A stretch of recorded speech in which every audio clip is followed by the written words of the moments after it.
रात आज की वीडियो में हम डिस्कस करेंगे कि जो फाइनेंस एक्ट 2023 आया है, इसमें आईटी सेक्टर में क्या चेंजेस आई हैं और उससे आईटी सेक्टर पे क्या इम्पैक्ट आएगा।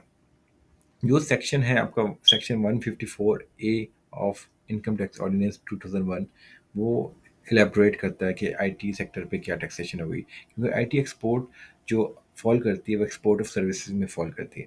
अभी जो करंट रिजीम चल रही है तो उसमें दो ऑप्शन थी कि अगर आप अपने आप को अगर पाकिस्तान सॉफ्टवेयर एक्सपोर्ट बोर्ड में रजिस्टर करवा लेते हैं तो उस पर 0.25% टैक्स आप पे इम्प्लीमेंट होगा। मतलब 1 लाख के ऊपर आपकी जो टैक्स की अमाउंट होगी वो 250 रुपये होगी। अगर आप पाकिस्तान सॉफ्टवेयर एक्सपोर्ट बोर्ड में अपने आप को रजिस्टर नहीं करवाते तो आप 154(1)(b) में फॉल करते हैं और उस पर 1% टैक्स डिडक्ट किया जाएगा। लेकिन ये जो टैक्स था ये एडजस्टेबल था, और ये अगर आप कुछ कंडीशंस को फुलफिल नहीं करते थे तो आप नॉर्मल टैक्स रिजीम में फॉल कर जाते थे एनटीआर में। अगर आप एफटीआर में अपने आप को फॉल करवाना चाहते थे फाइनल टैक्स रिजीम में, मतलब जो आपका टैक्स डिडक्ट हो गया है टाइम ऑफ ट्रांजैक्शन वो फाइनल हो, उसके ऊपर कोई फर्दर टैक्स इम्प्लीमेंट ना हो, तो आपको कुछ कंडीशंस को फुलफिल करना था। वो कंडीशंस क्या थी?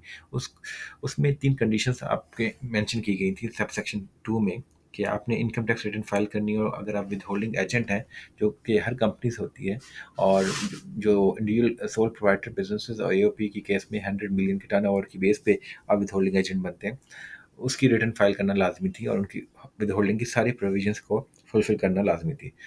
थर्ड, आपका आप सेल टैक्स में आपको रजिस्टर होना रिक्वायर्ड था और उसकी रिटर्न फाइल करना रिक्वायर्ड था। इसमें लिखा हुआ था कि sale tax returns under federal और provincial laws have been filed if required under the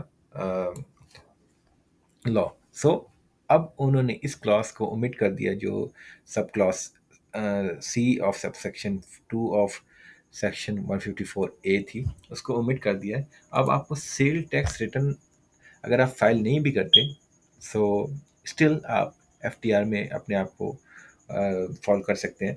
इसकी सिर्फ एक कंडीशन होगी, अगर आप सोल प्रोप्राइटर बिजनेस कर रहे हैं कि और आपका टर्नओवर 100 मिलियन से कम है, सो आपने इनकम टैक्स रिटर्न पिछले साल की फाइल की हो तो आप अपनी इनकम को जिस पे 0.25% या 1% एंड टैक्स 0.25% टैक्स डिडक्ट हुआ होगा, तो वो एफटीआर में अपने आप को डिक्लेयर शो करा सकेगी।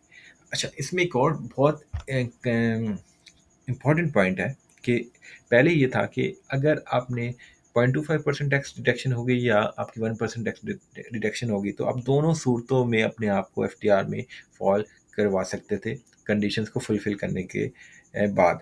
लेकिन अभी जो रिलैक्सेशन दी गई है कि सेल टैक्स रिटर्न अगर आपने फाइल नहीं करनी तो उसके बाद भी आप एफटीआर में फॉल कर सकते हैं। ये सिर्फ उन लोगों के लिए है जो अपने आप को पीएसईबी में रजिस्टर कराएंगे और जिनकी डिडक्शन 0.25% हो रही होगी। मीन्स अगर आप पीएसईबी के साथ रजिस्टर्ड हैं देन आप पे ये सेल टैक्स की रजिस्ट्रेशन की रिक्वायरमेंट एप्लीकेबल नहीं है फॉर एफटीआर। अदरवाइज अगर आप पीएसईबी के साथ रजिस्टर्ड नहीं है तो आपके लिए ये रिक्वायरमेंट मैंडेटरी है।